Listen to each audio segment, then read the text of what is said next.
Hi, thanks for joining us with special guest Barney, Larry. And Barney, what is going on over at the hospital as far as the foundation goes? I know you've got... We do, Don. We've got a lot of things going on at the foundation. We're in the middle of our Building for Babies campaign, and that supports our children and women newborn care center. And you know, we've got this great mural that we are actually selling blocks from anywhere from 500 all the way up to 5,000, and got a lot of support. You know, we sold like 21 blocks to our employees last week, and our employees are supporting it, our physicians are supporting it. It's wonderful. Our community is supporting it. If you haven't had a chance, everyone needs to go to our second floor to our Women and Newborn Care Center and actually see the mural. It's a beautiful mural, plus it supports all those babies and those new moms. All that new technology that's in there. And I think probably the greatest thing of all is that there were so many times we had to send babies down to Little Rock. Right. And now we can support a lot of that ourselves right here. And that is so true. You know, we love Children's Hospital. I think one of the best children's hospital in the United States. But we also want to keep our children and babies at home if we can too. You bet. A little less traumatic for the moms. That's right. Dads exactly and babies. So we're doing that, and so if people want to donate, they can call 508-1770, and we'll set them up on a block at as little as $4 every other week or $8 a month. We can get you into a block that can support it. Kind of stretch those payments that's out. Right. So we like payments, you know, to the hospital. We like to stretch that out. That's exactly right. But it's an exciting program. Stella Tulgren does a great job of leading our Major does. Gifts campaign, and we got a great board.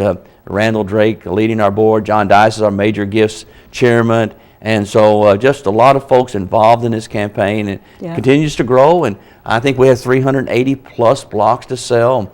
We're over 100 now, so only 200 or so more to go. So it's just exciting times for this fundraising campaign. Yeah, and be a part of history. I mean, to be a part of the history of the hospital, which is so crucial to the entire Twin Lakes area. So, and we got something else exciting coming on. The Sleeman Center, you know, our Women's Sleeman Center is getting ready. We've got a fundraiser, big fundraiser for them on September the 27th called The Worst Party Ever. Yes. And it's going to be down in a resort down in at Norfolk.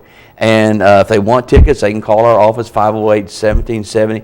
You won't want to miss this party. Yeah. It is going to be the worst party ever. The worst party but it's going to be a great party. Jaren Beavers has done a great job along with the Sleeman Advisory Board to set this up. And, you know, we want to raise a lot of dollars for the Sleeman Center. They do a great job in educating health care needs for women. And we just really excited about the worst party ever.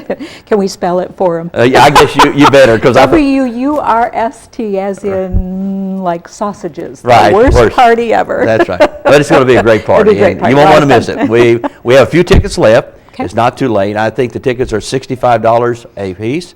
Or you got a package where you can stay down there that we have put together. It's at a resort and everything. I mean, it's in Norfolk. Yeah, that'll be great. It's going to be a great party. Yeah, and then a real exciting event. It's maybe our new signature event for the foundation. On November the 1st, we're having a masquerade ball at the shed. And it's going to be a really great time. We're doing a great job. Our committees, we have an annual funds committee headed up by Elka King. Cindy Costa is our head of development annual funds person working with Elka.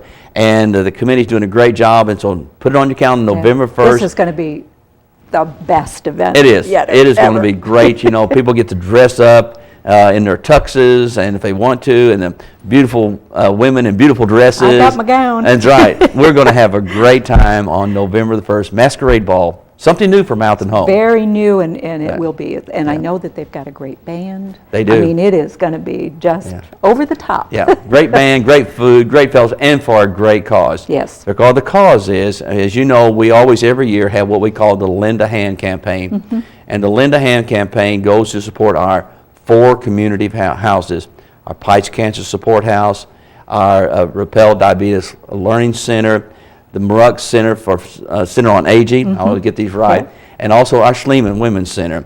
So all those dollars that we raise at the Masquerade Ball goes to support the Lend a Hand, which supports our 4 houses, and those houses do a wonderful job for our community. We'll see over 25,000 people in our community houses this year. In 1 year. In 1 year. Yeah.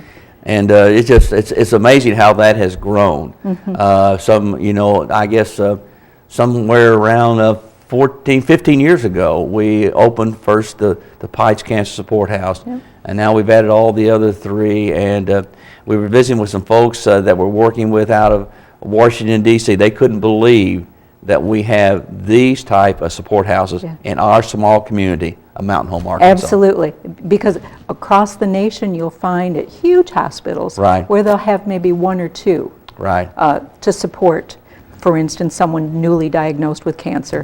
And we've got all 4. We do, and they do a great job. I was over at the Ruck House this morning, and they were having the strong women's class.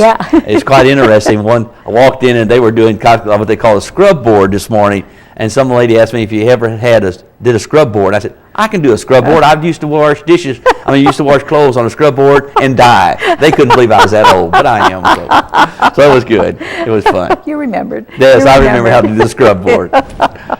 And they are, and all of the wonderful classes and support, almost all of them are free. They are. And what a benefit to the entire Twin Lakes area. It's really amazing. The love and commitment and support that people receive, especially when they're first diagnosed with anything. They've got a place to go and be comforted and to educate themselves and learn so much more about what's going on. So that's true, and we're fortunate to have those houses, and especially the folks who have endowed those houses. The Pikes, the Rappels, the Marucks, and Miss Schliemann, and we're so supportive. We're so appreciative of all of them. They've just done a great job and great coordinators for the houses, and we're just blessed. We are. We really are. I have never ever seen a community that supports events in this entire area like they do, and especially the hospital foundation and the community houses and the hospital itself. One of the things I think what's so great about this community, Grace, because we focus on the hospital foundation, but there are many great foundations and charitable causes here in our community that people support. And I would say we're probably the most philanthropic community in the state of Arkansas. I'd agree with that. I don't know what the per capita giving is exactly here. I knew a couple years ago, but I don't know right now. But I would tell you, our folks are very generous and very loving in our community. Right. Yeah. And going to kind of segue right into that with our volunteers. We couldn't do it without our volunteers. Volunteers. I can talk all day on the volunteers. And I wanted to talk about that because, our volunteer group is a very important group. If you figure the dollar amount per the hours that they work, they support the hospital in that area about $1.4 million a year. Wow. And so as you can see, all these hours, it's close to 120,000 hours a year. Becky Rose does a wonderful job as coordinator for our hospital. But we're always looking for more volunteers. And there's a lot of benefits to being a volunteer at the hospital. First of all, you can socialize with your friends. You can take care of your community, which I think is really, really important, and do so many things of kindness for people that you live with around your community. You can meet new people, become new friends. Make new friends. And you want to stay healthy, so we have the Knox Wellness Center, so you can go up there and work out every day if you want to for free. So what else would you want? But our volunteers, I want to encourage folks that have some time, that they can just give us an hour or 2 a week. We always need volunteers. We have the bargain boxes, the houses, the lobbies, many departments, many clinics that they can work in. And they have, our retirees here have great skill sets. They certainly do, and Becky is wonderful. I would say that's one of her greatest strengths. She's able to really, by spending times with someone that's a new volunteer, spending time finding out so that they absolutely succeed. What is it that they really want to do? What are those skill sets, and how can they best benefit the hospital, the houses, and themselves most of all. And that's true. That is true. And that's why, we encourage people to come and volunteer. And we'll get them in the right slot. If they try this, well, then maybe that doesn't fit. We'll move them to another slot. But, just for the instance, the bargain boxes, the Hal and Connie Appleby now volunteer, and they're managers of those bargain boxes on a volunteer basis. They don't get paid for doing that, so they put a lot of hours in, as many of our volunteers do. But those two entities bring to the volunteer group approximately $250,000 a year through That's those bargain amazing. boxes. And every penny of that goes back to support patient care Yep. in our hospital. And so that's why, working at those bargain boxes, working at the gift shop, the Piccadilly, great place. Again, all the profit from that goes back in to take care of patients. And maybe in our next segment here in a few minutes, we can talk about what the volunteers have done special with their dollars. We will get into that. It has really been a really important thing for our hospital, a great service. So I think that's important that we understand volunteers is more than just giving their time. They earn dollars that help support patient care. And boy, do they ever. They really do. Well, we need to take a short break, Do it. but let's touch on that as soon Okay. as we come back. Don't go away. Right. We'll be right back with you.